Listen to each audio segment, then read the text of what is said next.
semua.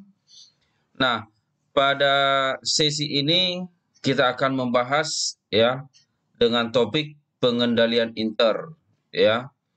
Nah, tentunya ya sebelum kita mulai Anda isi absen terlebih dahulu.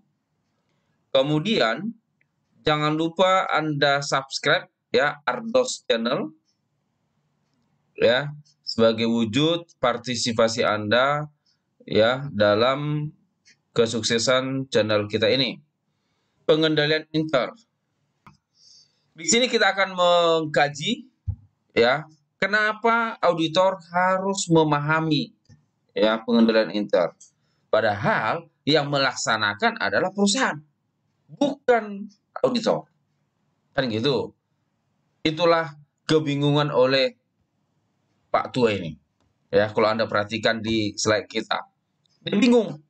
Pengendalian inter. Saya auditor. Tapi kenapa saya harus mempelajari kembali? Kan gitu. Ya. Nah, teman-teman sekalian, ya, benar bahwasanya Anda bukan yang melaksanakan pengendalian inter tersebut.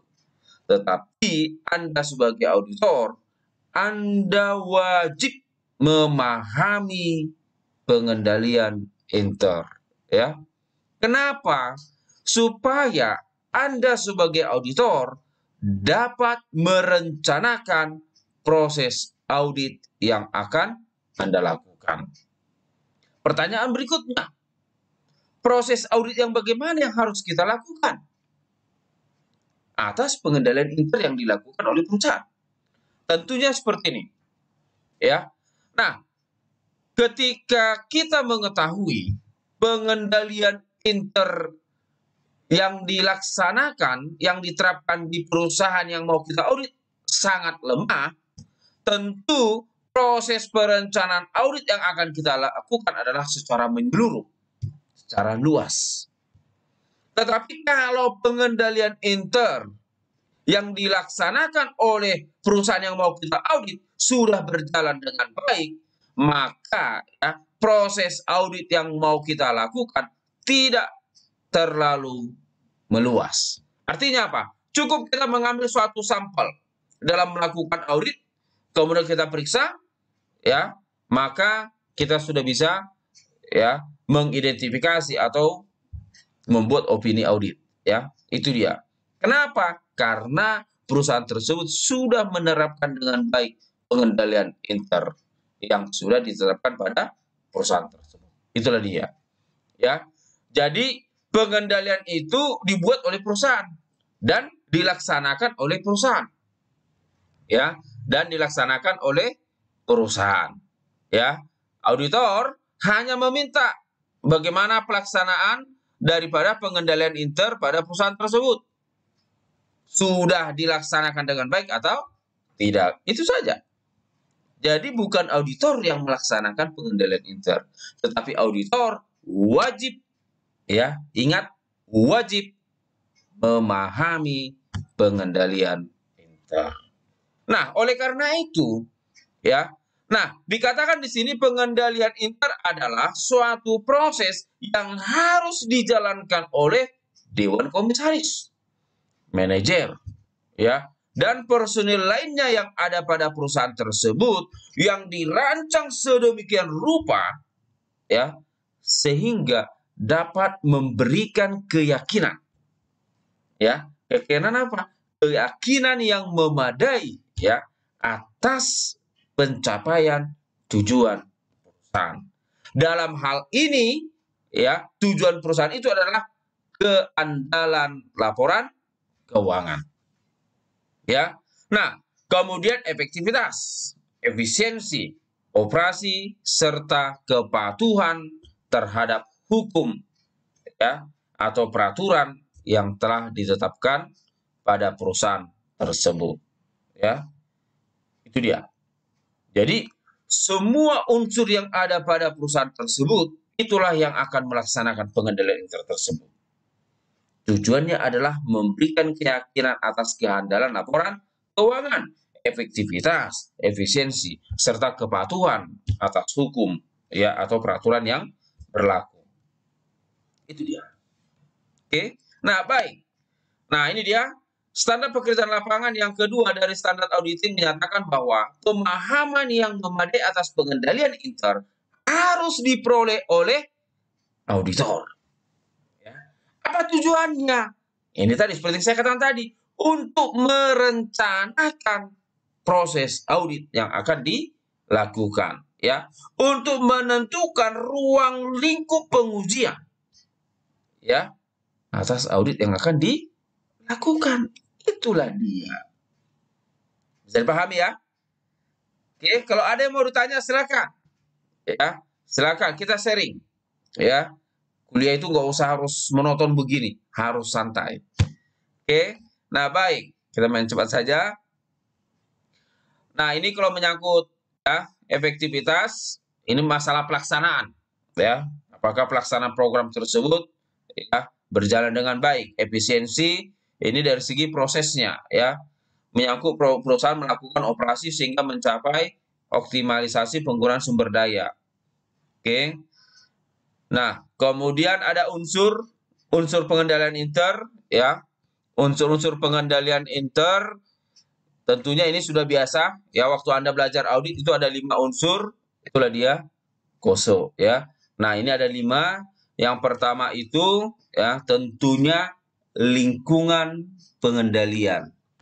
Lingkungan pengendalian inilah yang paling utama di antara kelima unsur pengendalian tersebut. Kenapa? Karena dengan ya, kalau lingkungan ini tidak bagus, maka siapapun yang akan masuk ke perusahaan tersebut akan ya dipengaruhi. Ya. Makanya lingkungan ini harus bagus, ya. Nah, di sini menggambarkan suasana pengendalian dalam suatu organisasi dan akan ya mempengaruhi ya kesadaran orang-orang yang ada di dalamnya. Oke. Jadi kalau andaikan contoh masuk yang jujur ini ke perusahaan, tetapi lingkungan di perusahaan itu orang-orang yang nggak jujur, maka yang masuk yang bagus ini bisa jadi mengikut tidak bagus, tidak jujur. Ya. Contoh, lingkungan atau di perusahaan ini ada yang korupsi. Nah, ada yang masuk yang staf baru atau yang bagus kualitasnya, ini bisa saja terpengaruh ya untuk melakukan hal-hal yang tidak diinginkan. Itulah lingkungan pengendalian ya. Nah, ini contohnya. Oke, bisa Anda perhatikan nilai integritas, ya, etika, kejujuran, kemudian komitmen terhadap kompetensi. Ya, kalau Anda akuntansi, maka fokuslah ke akuntansi, pembukuan. Jangan Anda akuntansi tapi fokusnya ya bagian yang lain di luar akuntansi. Oke. Kemudian partisipasi dewan komisaris dan komite audit, kemudian struktur organisasi. Nah, kemudian yang kedua, penafsiran risiko. Ini tujuan penafsiran dilakukan supaya dapat mengidentifikasi, menganalisa ya, serta memanajemen terhadap risiko yang akan muncul ya dalam hal penyusunan laporan keuangan. Oke, ini contohnya ini pegawai baru. Contoh ada merekrut yang baru. Nah, bagaimana? Itu sudah diprediksi risiko yang akan muncul. Kalau ada pegawai baru ditempatkan kepada suatu kedudukan, maka apa yang akan terjadi? Risiko apa yang akan terjadi? Nah, itu sudah dilakukan penafsiran.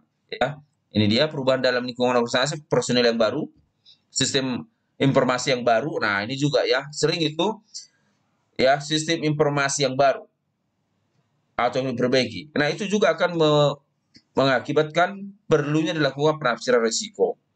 Ya, sistem lama dengan sistem baru, peralihan ini sangat banyak risiko yang akan ya terjadi. Ya, nah perusahaan tentunya sudah melakukan ya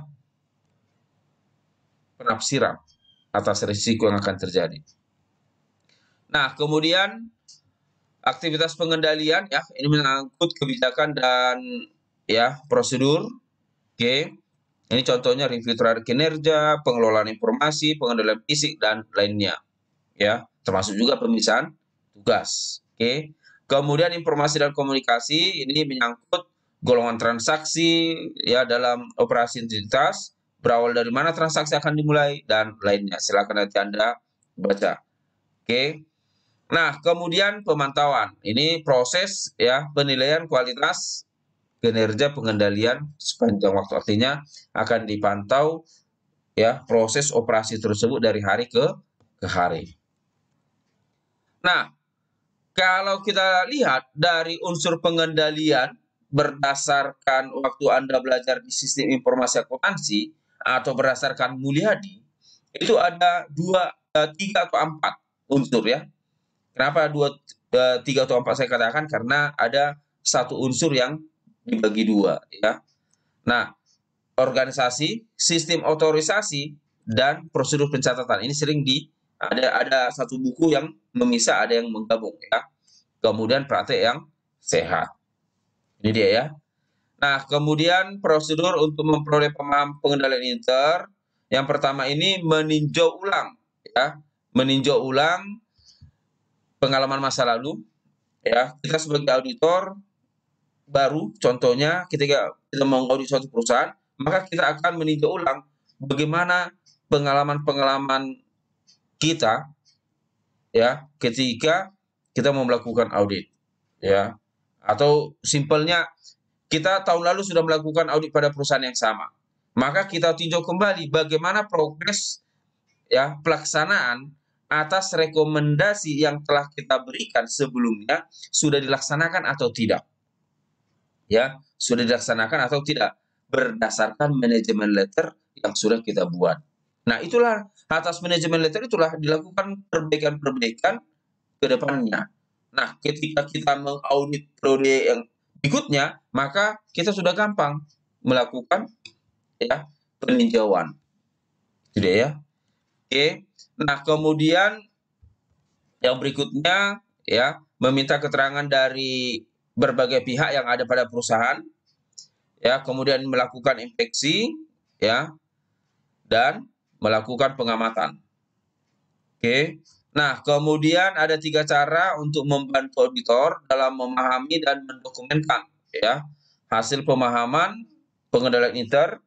Yang pertama tentunya dengan membuat daftar pertanyaan ya, internal control questionnaire.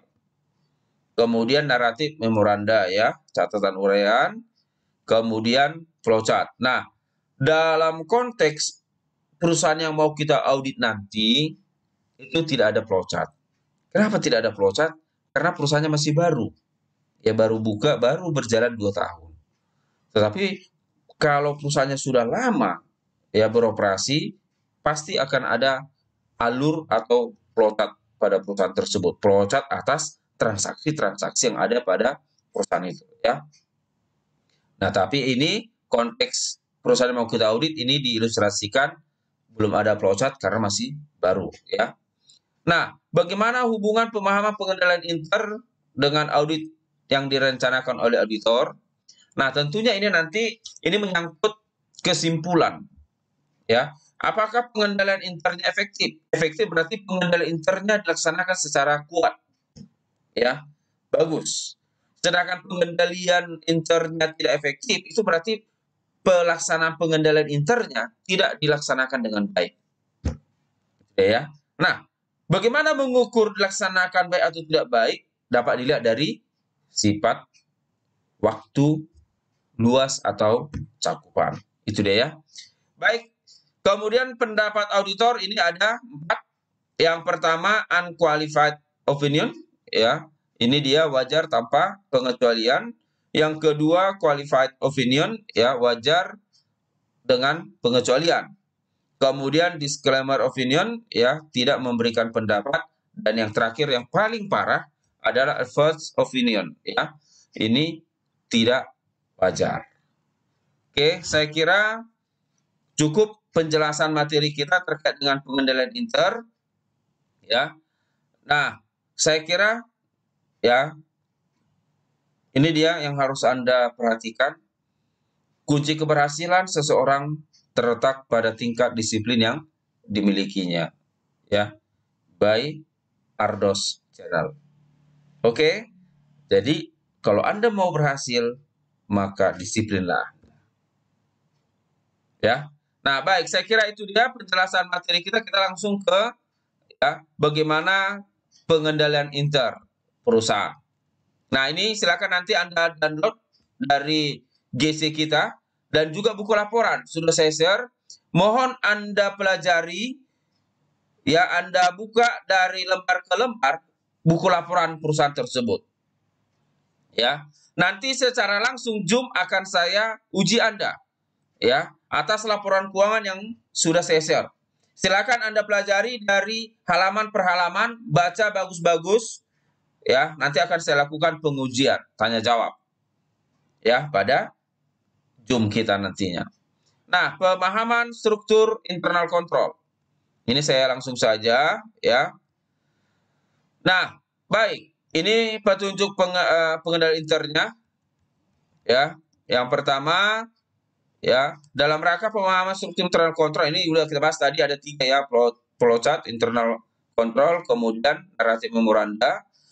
Nah, instruksi, petunjuk.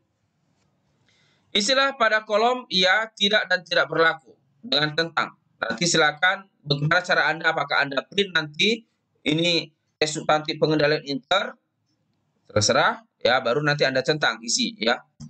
Cara saya print saja, ya, baru nanti Anda isi, ya. Nah, di situ nanti akan ada petunjuk ya, tidak berlaku. Kalau ya, berarti dijalankan dengan baik dan sesuai dengan kondisi perusahaan.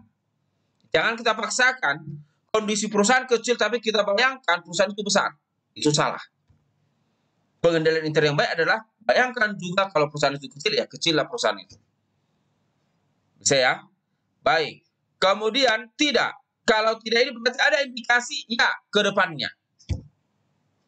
Ya, ada indikasi ya. Artinya mungkin pada saat ini belum bisa diterapkan satu kebijakan. Tapi ke depan nanti akan ada kebijakan itu.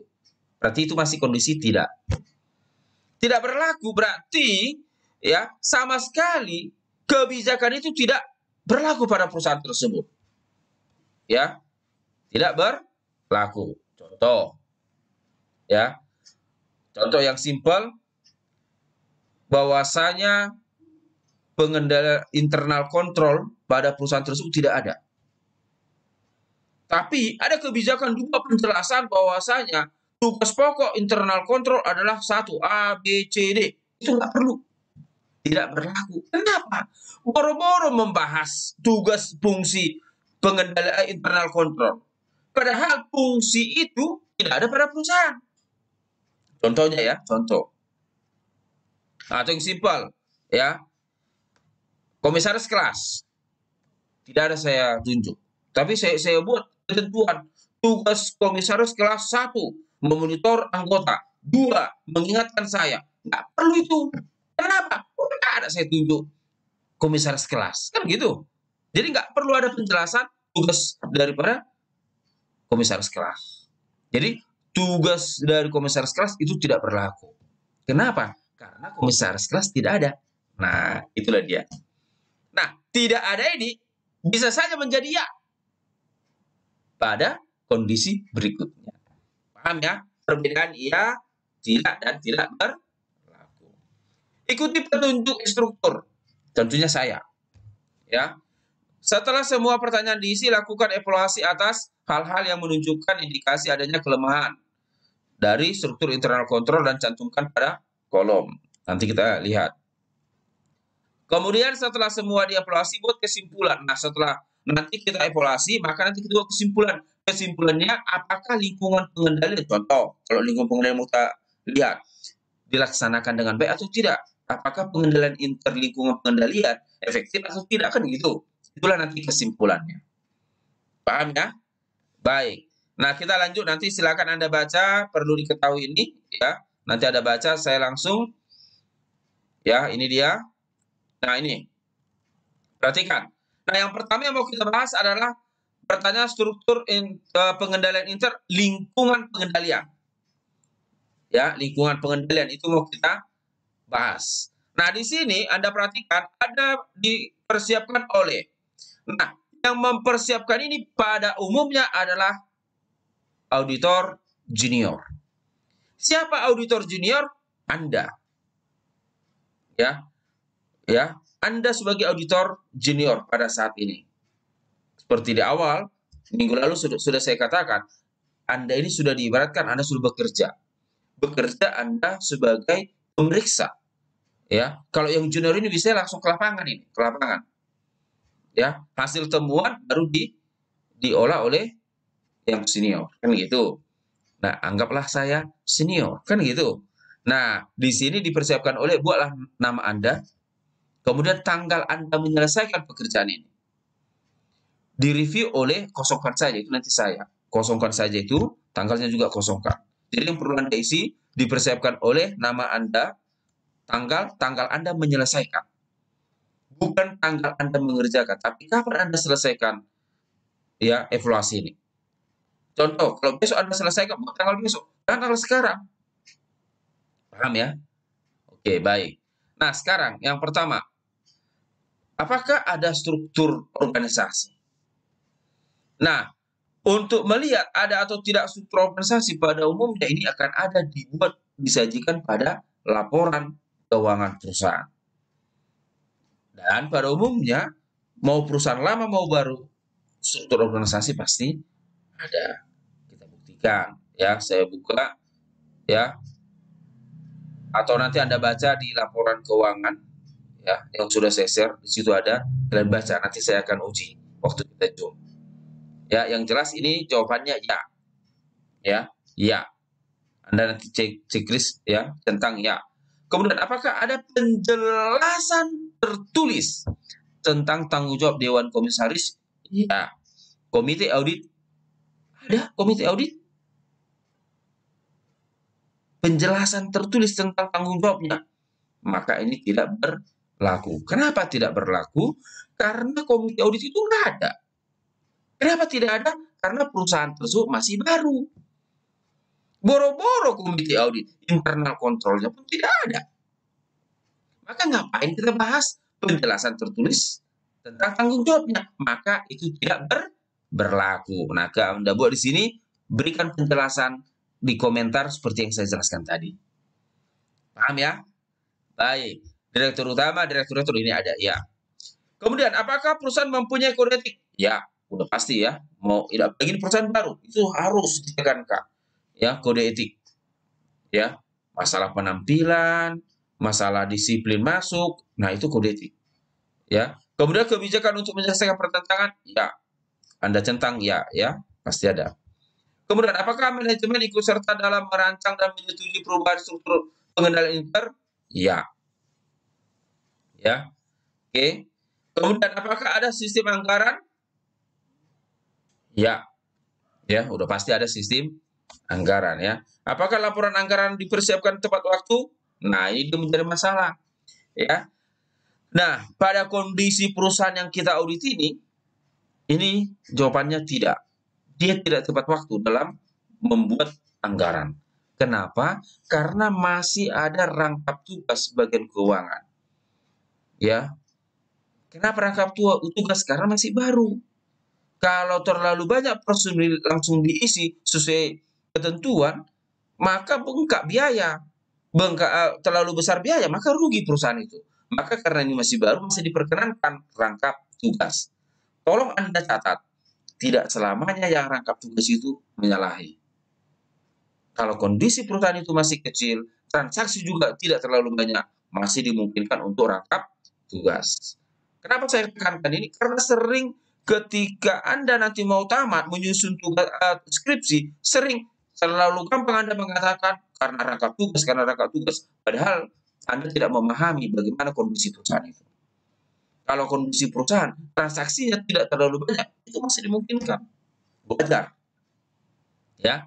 Justru yang tidak wajar adalah kita paksakan dibagi tugas, pada seharusnya bisa dikerjakan satu orang, tapi harus juga 2 atau 3 orang. Nah, itu tidak wajar. Ya. Paham ya? Baik. Maka di sini jawabannya tidak tepat waktu, berikan penjelasan. Kenapa tidak tepat waktu? Saya sudah jelaskan tadi. Apakah ada tindak lanjut manajemen atas realisasi anggaran? Sudah pasti. Ya. Ya. Apakah ada fungsi? Fungsi itu berarti organ. Organ ya. Internal control tidak ada. Karena masih baru. Ya. Karena masih baru, maka ini tidak ada ya. Nah, kemudian Apakah internal control tersebut objektif kompeten? Ngapain kita bahas objektif kompeten? Sedangkan internal control aja tidak ada kan gitu. Maka jawabannya tidak berlaku ya, tidak berlaku. Silakan nanti Anda centang.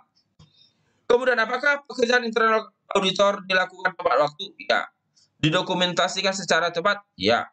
Dilaporkan secara tepat? Ya. Silakan nanti Anda buat ya. Nah, kalau sudah selesai ini, ya ini sudah selesai, berarti proses untuk mengevaluasi lingkungan pengendali sudah selesai. Nanti Anda berikan penjelasan tadi, setiap jawaban tidak dan tidak berlaku, wajib Anda berikan komentar atau penjelasan. Kenapa tidak? Kenapa tidak berlaku? Apakah kebijakan personalnya dilaksanakan secara tepat? Penerimaan karyawan, ya. Pelatihan karyawan, dan seterusnya, ya. Apakah ada mutasi dalam manajemen dan karyawan? Tidak. Kenapa tidak ada? Karena personilnya masih sedikit. Ya, jadi masih ya tidak ada mutasi dalam ya unsur-unsur yang ada pada perusahaan tersebut. Oke, tidak ada. Artinya kedepannya bisa saja menjadi ya ada mutasi. Ya, jadi ini jawabannya tidak. Apakah ada indikasi bahwa manajemen menginginkan laporan keuangan yang wajar? Ya. Memiliki keterbukaan dan kejujuran? Ya. Mempunyai kesadaran yang tinggi? Ya. Semuanya ya. Oke. Nah, inilah dia ya evaluasi atas lingkungan pengendalian. Maka setelah ini Anda buat di sini kesimpulan ya. Kesimpulan ya. Pelaksanaan lingkungan pengendalian ya pada PT perusahaan apa yang Anda audit ya dilaksanakan dengan baik dalam kurung lingkungan pengendalian secara efektif ya. Lingkungan pengendalian atas pengendalian internal dilaksanakan secara efektif. Itulah kesimpulannya. Oke, nah silakan nanti Anda buat langkah-langkah berikutnya juga ya untuk sistem ini ya. Pengendalian inter, sistem akuntansi, dan seterusnya silakan Anda kerjakan sesuaikan dengan kondisi perusahaan. Jangan Anda bayangkan perusahaan yang besar, padahal ini perusahaan yang kecil. Jangan Anda bayangkan perusahaan yang besar, perusahaan yang kecil, Anda bayangkan ke perusahaan yang besar. Lihatlah kondisi perusahaan tersebut. Paham ya? Silakan nanti Anda baca-baca laporan keuangannya ya. Nah, saya kira cukup ya. Silakan Anda kerjakan tugas Anda menyelesaikan langkah-langkah pengendalian inter tadi ya. Tugas Anda ini dikumpul paling lama 2 hari setelah kuliah kita selesai. Pukul 17 WIB. 2 hari setelah kuliah kita selesai. Pukul 17 WIB.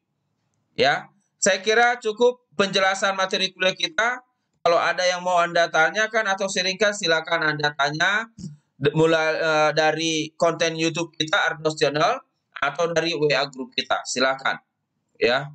Nah, jangan lupa Anda berikan ya komen pada konten YouTube kita sebagai partisipasi Anda ya, nama, MPM, grup, dan tanggapan Anda. Ya, itu dia. Oke, saya kira cukup. Silakan diulang-ulang penjelasan materi kita dan jangan lupa mengerjakan tugas. Terima kasih, selamat pagi, selamat siang, selamat sore, horas.